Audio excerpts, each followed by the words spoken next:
Yeah, I was thinking as I was taking my cup of tea, I was thinking about the being pulled in by people. You see a group of people, you walk into a room, and there's a group of people doing one thing, and you come in and they say, when in Rome, do what the Romans do. I don't like that concept. All right, I like to create my own Rome. But I have noticed that we are borrowing or we are even worshiping somebody else's God. All right. And I'm going to explain what I mean here. And that's why I called the show that I'm not worshiping Abraham's God. You know, his God was a great God, and he was somebody that, he was an awesome God. He was a terrible God. He was a belligerent God. He was a warlike God. And the God that I know today, well, he hasn't changed. No. But when I talk to him, I'm not talking to Abraham's God. I'll explain that in about 60.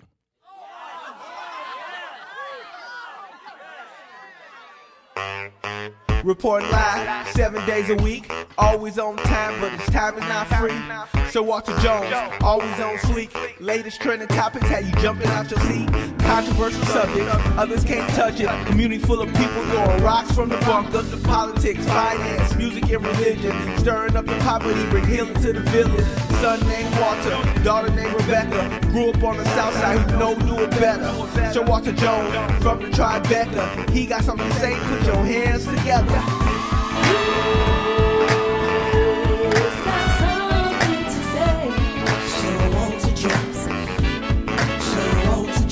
Hey!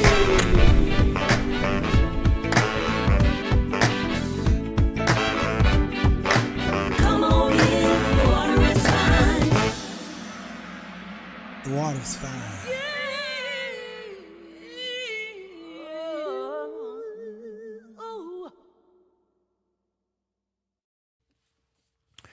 Hello, everybody. Sirwalterj Jones Show. I'm here. It is a midday connection, baby. Come on in. The water's fine. Water's fine. DK Smith says, you know, I'm trying to follow what you mean, but I will admit it is confusing. Yeah, I can be quite confusing. Listen, God is the only God that we know. And this God is the same God who the Muslims, the Islam, and Christians and Jews believe in, but with some alterations here. We Christians believe in the only true God like the Jews do, and like those in Islam believe, the only true God. Unfortunately, when they say the only true God, who that God is to them is different than who he is to us. So what we do is, as Christians, and those of us who are Trinitarians, because all Christians are not Trinitarians, we believe in the Son of God, that God, he gave us a son as a gift. And this son became an ultimate sacrifice for us, and we call him Jesus over here. They call him Yeshua. The others call him Isa, and on, Cristo. He's got different names depending on your language and understanding. All right, so all three of the main religions do recognize one guy, though. His name is Abraham. He is the father of many nations, and not just the father of the Jews, but he's the father of those who call themselves Christians and those who call themselves Muslims, all right? So, but this whole monotheistic God is the one God that all three of us believe in. It's just that, unfortunately, we don't believe in that same God. Now, so I want to not confuse you or unconfuse you by my title in my cold opening, what they would call it, is by saying the God that I was familiar with and was raised to be not afraid of, but to fear and reverence, was the God of my father. My father had a God. His name was God. We didn't give him a name. We know that his name was Adonai, Jehovah. His name was Yahweh, Elohim. He had different names. But when I was coming up, we didn't refer to him those names. As I got older, his name was Jehovah. As I got even older and more mature in the scriptures, I realized that Jehovah is a hybrid name. All right? It's not really his name. Yah or Yahweh is his name, but over time, his name changed over, and those who felt that his name was too holy to say they would put G-D in there for some of my Orthodox Jewish brothers and sisters out there. So we called him God or Lord. That's it. And if you said Lord, you thought of Jesus Christ, but Lord was not Jesus per se. Lord was God in the Elohim, and L-O-R-D is capitalized in your Bible. So that L-O-R-D is Yahweh or Jehovah, depending on what you believe. Y'all understand? Am I bringing it closer to you? I hope so. So this God that I was introduced to was the God of my pastor and my father and my mother and my grandfather. I really didn't know that God other than the God that I read in the Old Testament Bible, and they brought him up, and then when they did bring him up, and I would hear them pray, they would say, "Now the God of Abraham, and the God of Isaac, and the God of Jacob," and they would start their prayers off that way, and I'd be like, that God is so far removed from me. So when I started to pray to this God, I did the same thing my fathers did. Now, the God of Abraham, the God of Isaac, and the God of Jacob. That opening prayer made me feel like I was talking to him, but yet I really didn't know him because I was only repeating what I heard. There was an old commercial that I then started to see in the 1980s about the Oldsmobile. And it was a brilliant campaign that said that this is not your father's Oldsmobile. You see, when I was coming up, my father loved the Oldsmobiles. He had a 76, and then when 1977, I think it is, the lights went from circle to square in 1977. And then he bought his uncle gave him a Delta 88. Oh man, it was just a beautiful, beautiful, yellowish Oldsmobile. That's all he knew. He swore about Oldsmobile. As I got older and moved out of the house, then I was interested in Oldsmobiles too. And then in the mid-1980s, they came up with this campaign that says, "This is not your father's Oldsmobile." Well, what's different between this Oldsmobile I want and my father's Oldsmobile?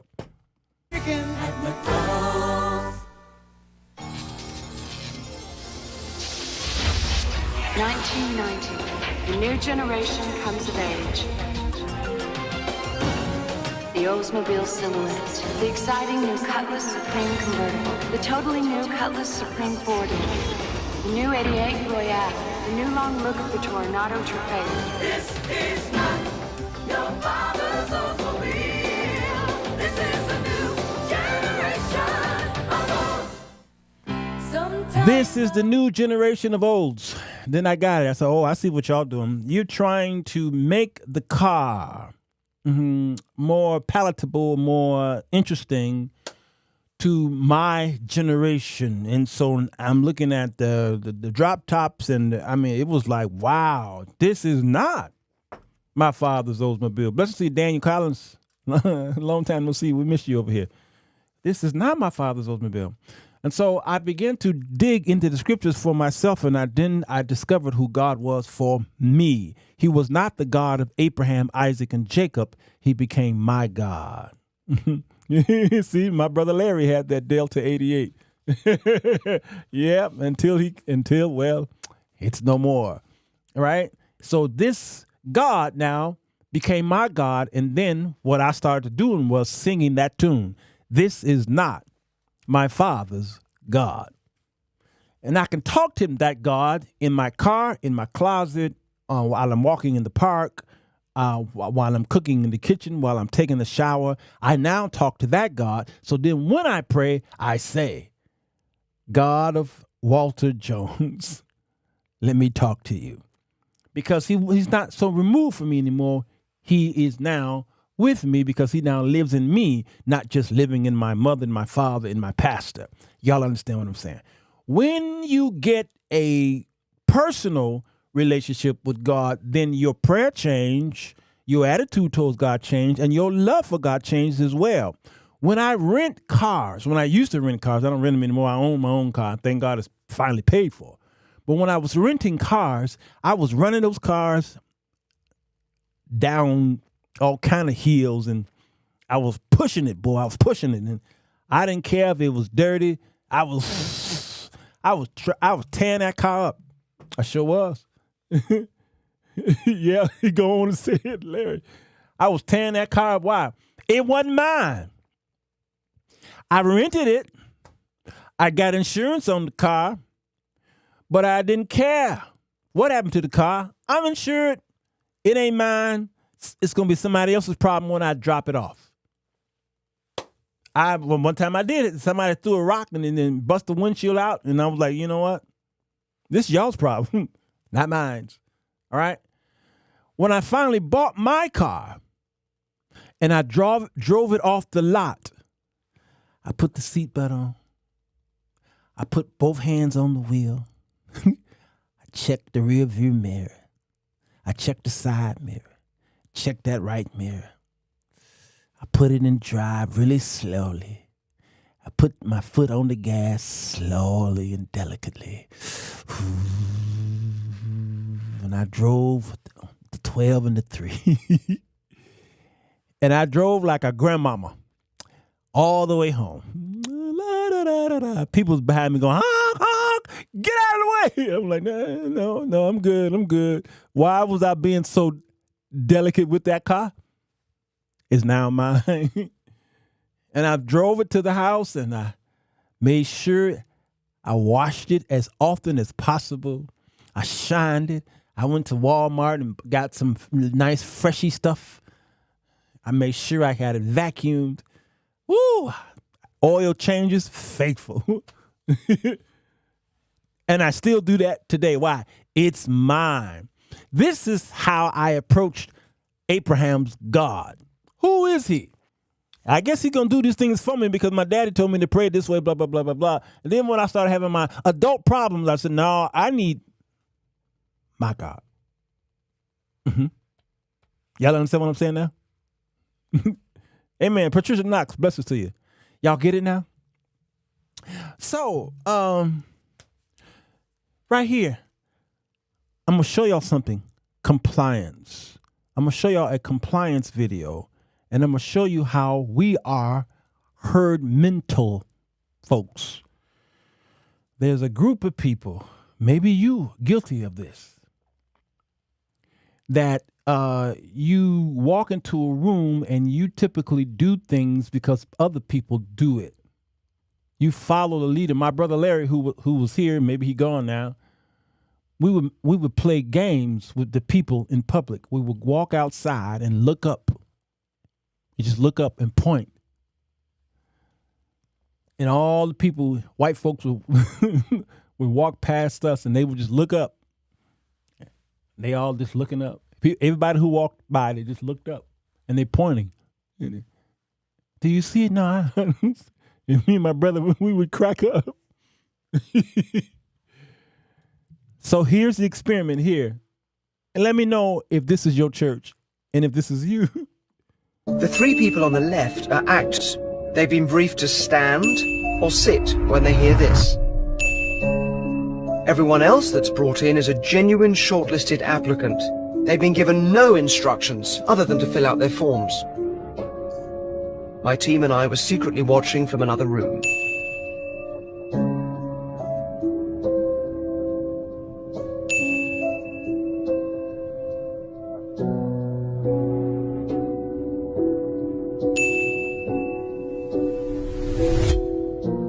The more socially compliant a person is, the more they're likely to look to others for signs of how to behave. This is going to be your spot. And the more people, the greater the pressure to join in. In this case, whether to stand or sit.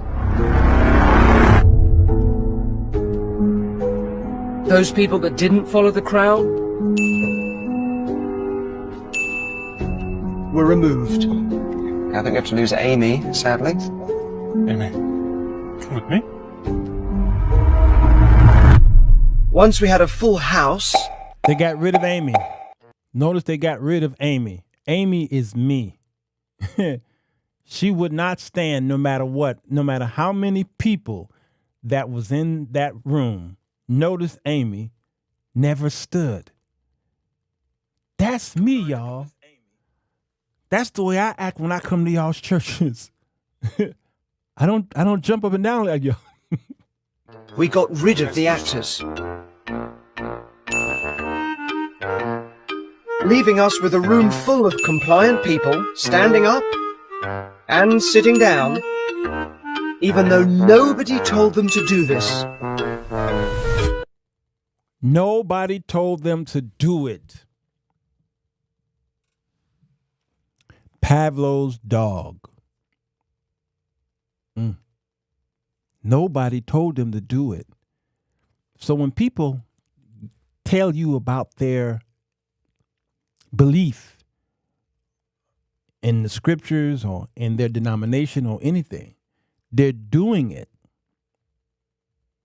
because they have been conditioned to do it. Nobody's telling them to continue to do it. They just do it because they was raised in that environment. Notice, those 4 people in the chair were actors. They were told to do it. All right? Don't let anybody know what's going on. And that first man walked in and he looking at them do it and he feels he's got to do it because we naturally want to be a part of a community. Do you understand? So we do it because we want to be in compliant with something we still don't understand. So there are people who are in your churches who are compliant to faulty teaching. Why? No one's telling them to do it. They just do it. And then Kiki Wyatt decides to be a part of this wonderful business idea called church. Know that. No, ma'am. But I do God's business, and that's what I'm about. And this is crazy. I've been saying for like years and years and years I was going to do a church. But no, she said, I'm going to do a church. I'm just now like ready for real. I ain't gonna lie, I was scared because I'm a little different. But I have learned that different is good. Different will draw different. And, you know, that's what God wants.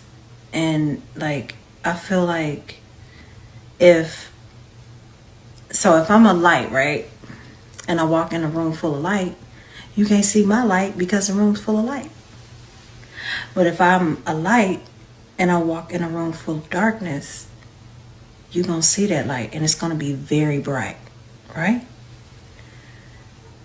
So that's what I want to do. And starting a church, I just feel like any and everybody can come. It's not like, and it's like at 3:00 in the afternoon. It's not no morning church. It's not none of that. It's because, you know, we like to sleep in. No shade. Sleep is good. Look at God. But, oh, thank you. You all comments are correct. Especially Nancy and Dade. So what do y'all think that is? How many R&B artists do you know decided to start churches? You know, Leandria Johnson went into the streets and was passing out cigarettes because she thought she said, ain't nobody else doing this. Like she needed to be applauded for doing this. Ain't nobody else doing this. How many people y'all know out here, the pastors that were out here passing out cigarettes? I need you in my church. And sure enough, she filled the church. Kiki Wyatt is going to fill her church. With who, though? Who are they going to fill their churches with? Anybody? So I wanted to come live just for a few minutes to see if are y'all part of the herd mentality? Are y'all teaching a gospel that you was instructed to teach when you were young, and then you're just carrying it on, and you're not reading it, the manual for yourself? You're just doing a wash, rinse, and repeat. Are you going around? What is that? Oh yeah, y'all remember the death spiral? Let me show it to you. Y'all remember the death spiral with the ants? Let's see. I think that would be great. Ants death spiral. All right. Y'all remember me doing this, right? It's bizarre. It's quite bizarre. Y'all see that? Y'all see that, right? Those are ants. And they are going round in circle. Round, round, round in circle. And they don't even know why. And guess what's going to happen to those ants? They're going to die. They're going to tire themselves out and expire. It's called the death spiral. They're following one, and one is following the other, and the other is following the other, and the pheromones, what have you, and they're going to go around. How many people y'all know like that? How many people? All right, I don't hear him, but it's a bizarre phenomenon. The ants are blind, by the way. They're blind. And this is what they do.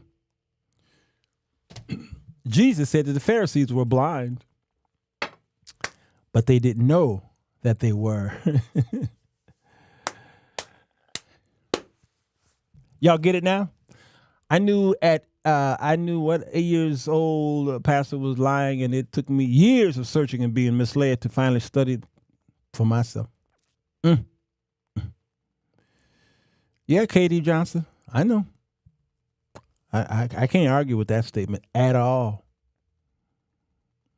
Brother, yeah, I can't argue. Different attracts different. Plain church and very come on, George, suspect. Following after each other to death. That is today's church. And this is the church that we try to stay away from. And I know that you people who are very smart and intelligent, or you will be watching me at 3:30 in the afternoon. All right. Let's stay away from that church. Okay. Please, y'all, the best way you can, stay away from it because all it's going to do is lead you to damnation into a burning sulfur. Okay. All right, y'all. That's my midday connection. That's all I got for now. Y'all know I always got more. But I'm going to quit here while I'm ahead. Get back to doing some work. And I'm going into Patreon and maybe shoot some videos. Other than that, if you ain't in the upper room, go there and we spend more time. I live more time on this stuff here over there at Patreon. I want to come over here and say hi to YouTube and Facebook. Y'all having a good afternoon? I know I am. Take care of yourselves and one another. Share and subscribe to this channel. Will you please? Thanks.